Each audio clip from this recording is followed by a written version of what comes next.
আমি ইঞ্জিনিয়ার রহমতুল্লাহ আপনাদের সবাইকে স্বাগতম জানাচ্ছি।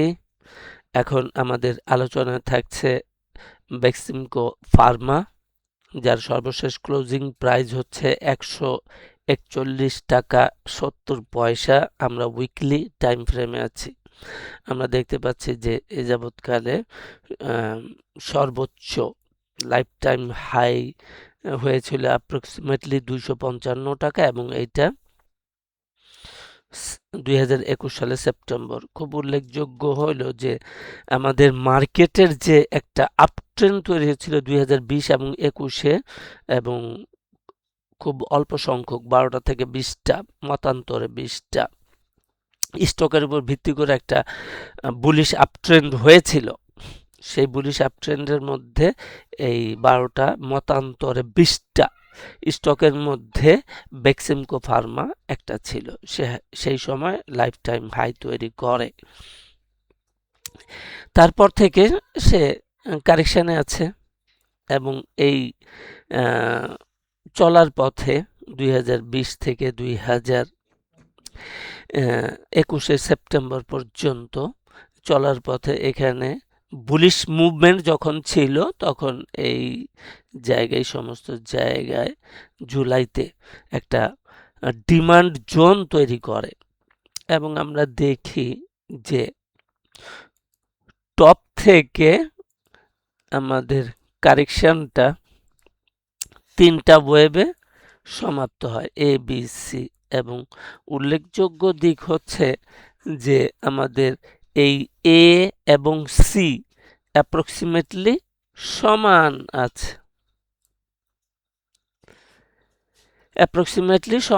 প্রায় 100% ফিবোনাসি লেভেল, অর্থাৎ ওয়েভ এ এবং সি সমান আছে। এবং গুরুত্বপূর্ণ হলো এটা আমাদের ওয়েভ বি।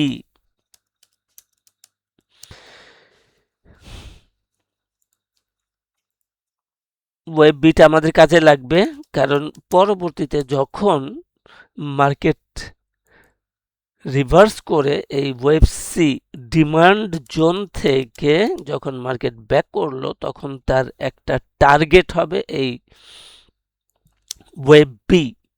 তাহলে আমরা টার্গেটটা পেয়ে গেলাম। টার্গেটটা হলো অ্যাপ্রক্সিমেটলি 190 টাকা, অ্যাপ্রক্সিমেটলি একটু বেশি আছে, 190-95 টাকা হচ্ছে গিয়ে এই এটার আশেপাশেই এটা টার্গেট হতে পারে, বা এটা শক্তিশালী একটা রেজিস্ট্যান্স হিসাবে গণ্য করা যায়। এখন আমরা দেখব যে আমাদের এই গোড়া থেকে ওয়েভ সি কমপ্লিট হওয়ার পরে যে ট্রেনটা শুরু হইল, এখানে দেখা যায় যে 5টা ওয়েভ তৈরি হয়ে আছে, 1 2 3 4 5, কিন্তু ওয়েভ 4টা ওভারল্যাপিং আছে। যেহেতু ওভারল্যাপিং আছে, তাহলে এইটা আর ইম্পালসিভ নয়। তাহলে ইম্পালসিভ না হইলে আর 2টা অল্টারনেটিভ আছে। একটা হচ্ছে যে ইম্পালসিভ না হলে এটা ডায়াগোনাল হইতে পারে, এবং ডায়াগোনালের ক্ষেত্রে খুবই রেয়ার, এটা হচ্ছে এক্সপান্ডিং ভ্যারাইটি অফ ডায়াগোনাল, যেটা সাধারণত হয় না, সাধারণত দেখা যায় না। এটা rare, very much rare pattern. যেহেতু এইটা খুবই রেয়ার প্যাটার্ন, সেই জন্য এইটাকে আমরা কনসিডার করছি না। যদি প্রয়োজন হয় পরবর্তীতে আমরা আমাদের অ্যানালাইসিসকে রিভাইজ করে নেব প্রয়োজনে, কিন্তু এই শুরুতে এখন আমরা এই এক্সপান্ডিং ডায়াগোনাল, যেটা খুবই রেয়ার, এরকম রেয়ার প্যাটার্নের উপর ভিত্তি করে আমরা অ্যানালাইসিস করতে চাই না এই মুহূর্তে। যদি কখনো পরবর্তীতে বাধ্য হইতে হয়, তখন আমরা আমাদের অ্যানালাইসিসটাকে রিভিজিট করে রিভাইজ করে নেব। তাহলে এটা যেহেতু ইম্পালসিভ না, ইম্পালসিভের উল্টাটা হচ্ছে কারেক্টিভ, তাহলে আমরা ধরে নিচ্ছি corrective A B C W X Y. তাহলে কারেক্টিভ হইলে পরে আমাদের টার্গেটটা কিরকম হইতে পারে এই প্যাটার্ন অনুযায়ী, তাহলে পুরোটাই আমরা ধরলাম। তাহলে দেখা যাচ্ছে যে আমাদের প্রথম টার্গেট অ্যাপ্রক্সিমেটলি 170 টাকা দিকে আছে। 170 টাকা ডাবল টপ সবই অতিক্রম করেছে। এইখানে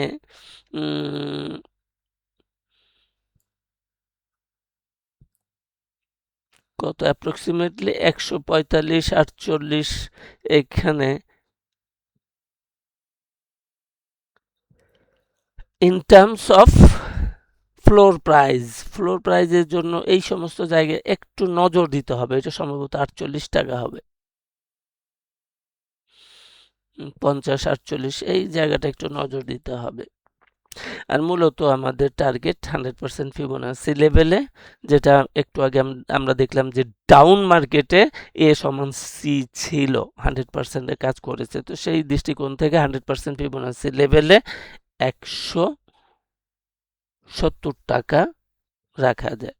আর আমাদের ওয়েব বিতে দেখা যায় 138.2% ফিবোনাসি লেভেলে যে জায়গাটা নেক্সট লেভেলের টার্গেটটা কনফ্লুয়েন্স করে, confluence with wave C, sorry wave B, যেটাকে আমরা সাধারণত দেখা যায় এই সমস্ত এর আগে পরে থেকেই মার্কেট টার্ন করে।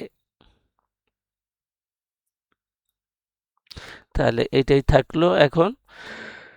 তাহলে এটা আর আরেকটা ইস্যু হলো যে আমরা টার্গেট এখানে দেখা যায় যে খুব হোয়াই আমরা কেন এটাকে বিবেচনা করছি বুলিশ, তার কারণে এখানে একটা বুলিশ মুভমেন্ট হয়েছিল।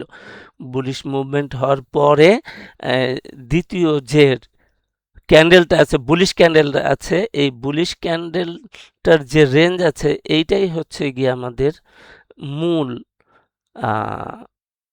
অবজারভেশন বিষয়, যে এই রেঞ্জের যদি রেঞ্জের নিচে ক্লোজ হইলে এটা বাতিল, এবং উপরের যে রেঞ্জের উপরে টপটা আছে 127 টাকা 60 পয়সা, এটাকে যখন ক্লোজিং বেসিসে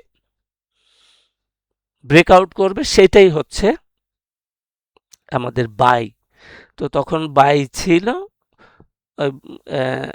ইসের উপরে 127 টাকা 70, 127 টাকা 60 পয়সা, ধরেন 128 টাকা। তখন আমাদের এন্ট্রি ছিল 128 টাকাতে, আমাদের স্টপ লস ছিল 123 টাকা।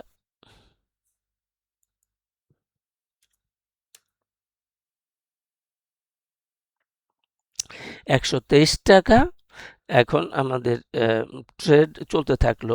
সিমিলার অনেকগুলা এই যে এই সময়ের মধ্যে এই টাইম ফ্রেমে এরকম বুলিশ মুভমেন্ট করেছে কয়েকটা স্টক, তাদের ক্ষেত্রে আমরা একই ধরনের নিয়ম অ্যাপ্লাই করতে পারি। তার মধ্যে সম্ভবত জিএমআই হাসপাতাল একটা আছে, থাকতে পারে, বা আরও দু একটা আছে, মনে করতে পারছি না। তো এইভাবে আমরা আমাদের ট্রেড প্ল্যানটা সাজাইতে পারি এবং আমাদের রিস্ক, তাহলে স্টিল আমাদের রিস্কটা কোথায় আছে? তাহলে একটা তো ইনিশিয়ালি আমরা যখন এন্ট্রি দিলাম তখন তো আমাদের ছিলই 123 টাকা। আমরা এই রিস্ক লেভেলটাকে একটু উপরে তুলে দিতে পারি। এখন প্রথমে আমরা বলেছিলাম এইটা হচ্ছে আমরা যখন এন্ট্রি, ওইটা রিস্কটা তোলা যাচ্ছে না, ওইটাই এখনো পর্যন্ত আছে। ট্রেলিং স্টপ লস আমরা পরবর্তীতে ঠিক করতে পারি ইভেন। তাহলে এখন যে জায়গাটাতে আমরা ট্রেড নিয়েছি সেইটাই স্টপ লস হিসাবে, ট্রেলিং স্টপ লস হিসাবে আমরা দেখাতে পারি। এনিওয়ে, তো সব সময় আমরা যখনই ট্রেড নেব সাথে সাথে রিস্কের বিষয়টা যেন আমাদের মাথায় থাকে। কেউ যদি রিস্ক ম্যানেজমেন্ট করে চলতে পারে, সে কখনোই বিপদে পড়বে না, বা এই কি বলে, স্টক বিজনেস 2 দিনের না, it's a long term journey, দীর্ঘ সফর। এই সফরে আমাদেরকে টিকে থাকতে হলে রিস্ক ম্যানেজমেন্ট জানতে হবে, বুঝতে হবে, প্রয়োগ করতে হবে। তো আজকে এই পর্যন্তই। সাথে থাকার জন্য অনেক অনেক ধন্যবাদ।